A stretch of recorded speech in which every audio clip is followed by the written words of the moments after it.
नमस्कार दोस्तों, हमारी आज की कहानी का नाम है लापरवाह। आप टेंशन मत लीजिए, वैसे भी मुझे आदत हो गई है इन सब की। मैंने बुखार की गोली ले ली है, जिससे अब मेरी तबीयत ठीक है।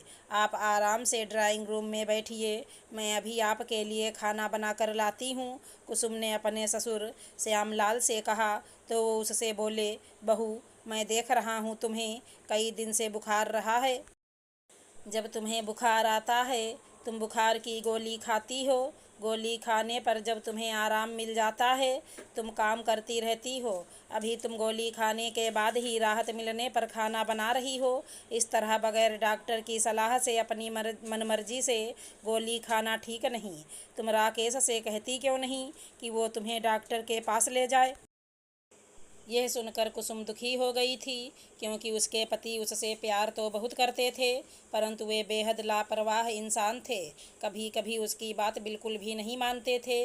वो दुखी होकर बोली, पापा जी, आपको तो पता ही है कि वे लापरवाह हैं। मैं क्या करूं? मैंने तो कई बार कहा है इनसे, परंतु ये सुनते नहीं। सुबह के समय तो इनके पास ऑफिस जाने के कारण वक्त नहीं रहता, परंतु शाम को तो मेरे साथ दवाई दिलवाने के लिए जा ही सकते हैं। लेकिन इनके पास मेरे लिए वक्त कहाँ। ऑफिस से आने के बाद जब देखो फ़ोन पर लगे रहते हैं, इसलिए मैंने इनसे कहना ही छोड़ दिया।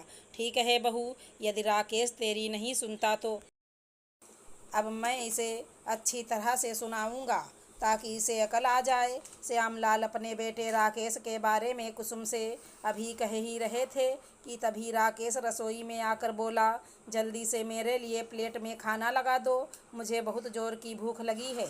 यह सुनकर उसके पापा उससे गुस्से में बोले, यदि भूख लगी है तो मोबाइल से कह देना कि वो तेरे लिए खाना लगा देगा। यह सुनकर राकेश आश्चर्य से बोला, पापा, आप भी अजीब बात करते हो। भला मोबाइल मेरा कहना क्यों मानेगा? क्यों नहीं मानेगा? बेटा, पत्नी से ज़्यादा कदर तो तू मोबाइल की करता है। पत्नी बीमार हो जाए तो उसकी दवाई की तू कोई चिंता नहीं करता, और यदि मोबाइल में ज़रा सी खराबी आ जाए तो उसे तुरंत दुकान पर ले जाकर ठीक करा कर लाता है। पत्नी से ज़्यादा प्यार तो तू मोबाइल से करता है। कल तेरे मोबाइल में ज़रा सी खराबी आ गई तो तू तुरंत दुकान पर जाकर इसे ठीक करा लाया था, परंतु तेरी पत्नी तुमसे कई दिनों से दवाई दिलवाने को कह रही है, तूने उसकी एक भी नहीं सुनी। बेटा, क्या पत्नी से ज़्यादा मोबाइल प्यारा हो गया तुझे? वो तेरे लिए क्या नहीं करती? तेरे लिए खाना बनाती है, तेरे कपड़े साफ करती है, बीमार होने पर तेरी सेवा करती है, तेरे साथ साथ परिवार के सभी सदस्यों की मन से सेवा करती है। फिर भी तू उसके प्रति इतना लापरवाह है। तू जानता है, डॉक्टर की सलाह के बगैर दवाई खाने से कभी कभी किडनी भी खराब हो जाती है, जिससे कभी कभी इंसान की मौत भी हो जाती है। यदि बहू को कुछ हो गया तो तू बहू के बगैर रह लेगा? श्यामलाल ने गुस्से में कहा तो राकेश शर्मिंदा होकर बोला, पापा, ऐसा मत कहो। यदि कुसुम को कुछ हो गया तो मैं उसके बगैर जिंदा नहीं रह पाऊंगा। गलती हो गई मुझसे, जो मैंने उसकी बात नहीं मानी। मैं अभी उसे डॉक्टर के पास ले जाऊंगा, उसे दवाई दिलवा कर लाऊंगा, ताकि वो हमेशा स्वस्थ रहे। राकेश की बात सुनकर श्यामलाल के चेहरे पर मुस्कान आ गई थी। तभी उसने देखा उसका लापरवाह बेटा कुसुम से हाथ जोड़कर अपनी गलती के लिए माफ़ी मांग रहा था, उससे डॉक्टर के पास जाने के लिए निवेदन कर रहा था। कुसुम उसकी गलती माफ़ करते हुए अपने ससुर को अनेक धन्यवाद देते हुए डॉक्टर के पास चलने के लिए तैयार हो गई थी। नमस्कार दोस्तों, हमारी आज की कहानी का नाम है हक। एक बेटे के माँ बाप ही सुखी हैं, दो बेटे तो होने ही नहीं चाहिए। माँ बाप तो कभी इधर कभी उधर खींचते ही हैं, ऊपर से दो दो बहू तो जीने नहीं देती। रश्मि अपनी सहेली निशा को आज मन की बात कहने को आतुर दिख रही थी। निशा ने कहा, ऐसी बात नहीं है, मुझे ही देखो, एक बेटा और एक बेटी है। बेटा बहू बहुत दूर रहते हैं, बेटी पास है, पर आज कुछ भी दिक्कत हो अकेले ही करना पड़ता है। ना बहू आ पाती है ना बेटी, सबकी अपनी जिम्मेदारियां हैं, वो तो मैं भी समझती हूँ। हमारे यहाँ तो रोज़ मैं सबके ताने ही सुनती हूँ। अब कल मेरे मुँह से छोटी बहू के खाने की तारीफ निकल गई तो बड़की ने ताने मार कर कहा, वहीं जाकर ही क्यों नहीं रहती। छोटी को बड़की की कोई बात कहूँ तो वो चिढ़कर कहती है, माँ आप जहाँ रहो वहीं के होकर रहो तो अच्छा हो। भाभी जी तो पूरी स्वार्थी हैं, आप पता नहीं कब समझेंगे। अब तुम ही बताओ, मैं बात भी ना करूँ फिर तो मुँह में टेप ही लगा के बैठो। निशा ने समझाया, देख रश्मि, जहाँ बर्तन हो तो खन के बिना नहीं रहते। तेरे बेटे सही हैं तो फिर क्या चिंता।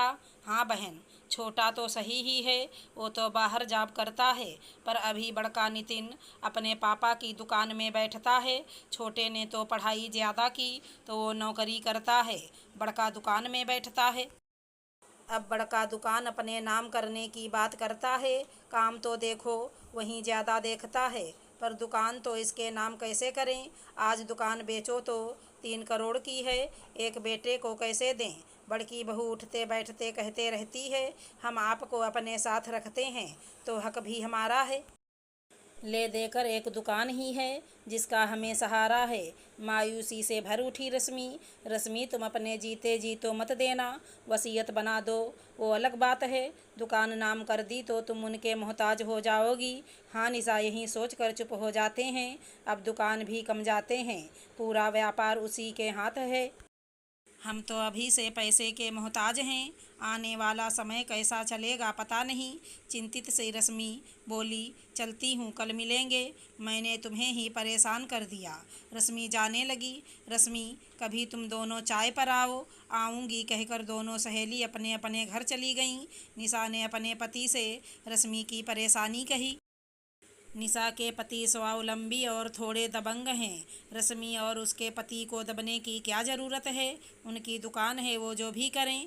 बना बनाया व्यवसाय दे दिया उसे, और क्या चाहिए। कुछ दिन बाद निशा ने रश्मि और उनके पति को बुलाया और निशा के पति ने उन्हें सुझाव दिया कि वो ऐसा करें। बड़के ने दुकान के कागज़ बनवा लिए। उसने पापा की चुप्पी को शायद हाँ समझ लिया था। पापा आप साइन कर दीजिए और चिंता मुक्त हो जाइए, मैं हूँ ना, आपको मैं संभालूँगा।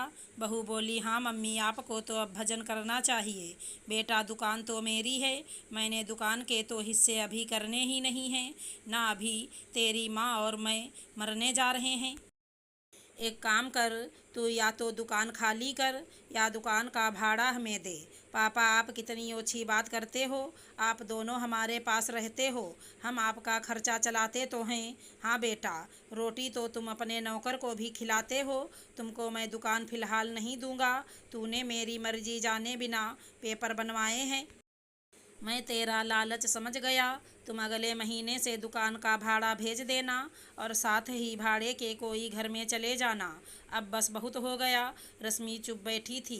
माँ आप पापा को समझाओ, ऐसा कोई माँ बाप करते हैं क्या। बेटा हम भी नहीं चाहते तुम्हारे साथ ऐसा करें। तुम अपने भाई का, माँ का, पिता का हक मारने की चेष्टा करोगे तो यही होगा। बड़के को समझ आ गया, अब मेरी नहीं चलेगी। माफ़ी मांग बोला, पापा घर से मत निकालो, अब मैं आपको हर महीने रुपए दे दूंगा। मैं भी वसीयत ही बनाऊंगा, तुम्हें तुम्हारा हिस्सा हमारे मरने पर ही मिलेगा। अब घर में इज्जत करने लगी बड़की। छोटी के पास भी माँ जाती तो आराम से इज्जत की रोटी खाती। अगर हमारी कहानी पसंद आई हो तो चैनल को लाइक शेयर सब्सक्राइब करें। राधे राधे दोस्तों।